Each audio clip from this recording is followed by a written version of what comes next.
That next storm system is inching its way closer and closer to us. And ahead of that, winds are already picking up. And you know what? The valley, we've already seen the high temperatures occur shortly after midnight. That's when Sky Harbor recorded 72 degrees. And now we're only about to go downhill from here as we're heading into the weekend. And the winds putting a bit of a bite to the air in the valley this afternoon. We're whipping up 20 to 30 miles per hour, blasting 45 to 65 miles per hour in the mountains and the high terrain of northern Arizona. That's where all of those wind alerts are posted. Into the valley, it's a breezy time for us, and we're going to start to sneak in some rain chances here around the dinner hour. So you're looking at between 5, 6, 7 o'clock.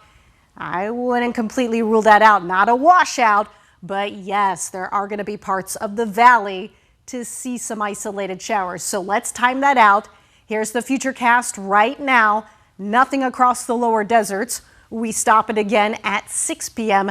This is when a couple of spotty showers, the foothills, the North Valley, looking like a good bet. Flagstaff and south. So along and south of the 40, there are going to be periods of heavy snow. This will progress east through 10 o'clock tonight. At this point, parts of the Navajo Nation into the White Mountains, you're looking at those periods of heavy snow, the high terrain of Gila County, Flagstaff, the high country, more rounds of snow on your doorstep. And by early tomorrow, there are going to be some lingering snow showers out there. So this is what our snowfall footprint will look like now into tomorrow morning. Snow levels crashing down to around 4,000 feet, but despite that, our snowfall totals not the most impressive. Flagstaff into Williams in that 3 to 4 inch range. A few inches possible in Show Low, Jacob Lake, a couple inches, and less than 1 inch through tomorrow in Prescott and Payson. Just the blustery time over these next few days at the Snow Bowl. So if you're hitting the slopes, we got a base depth today of 78 inches. Oh, those temperatures hanging on in the 20s. Flagstaff, high country. A break in the action the second half of the weekend. Watch though Monday into Tuesday. I know that next system, it's going to be rolling on back in. So as we kick this one to the curb, late Saturday, Sunday, soaking up that sun on Sunday, Monday into Tuesday. Here comes that second system out west. So pay attention to the timestamp. I have it stopped Sunday night. We fast forward into Monday.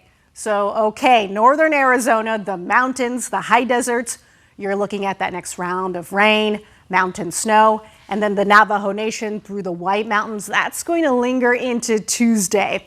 Afternoon temperatures for today. We'll do a bit like this here. Lower deserts, we've seen the highs already, but we're in the 60s now. 30s, 40s, and 50s in the high country. Oh, you'll want the coats. Walking in and out of the Suns game, tip-off at 7 p.m. And at that point, there are going to be some lingering isolated showers in the area. And possibly when you're leaving the game, although I'm thinking we're going to be dry, keeping those clouds around and winds still very, very strong. Flagstaff, not even mustering 40, flirting with 50 again, though, by Sunday. Quieter to close the weekend, and then Monday we're going to bring back more rain to the forecast. In the valley, not a washout, but we're going to be tracking those evening showers today, drying and clearing through the weekend, warming up big time through next week. Yeah, that really is big time. All right, Lauren, thank you.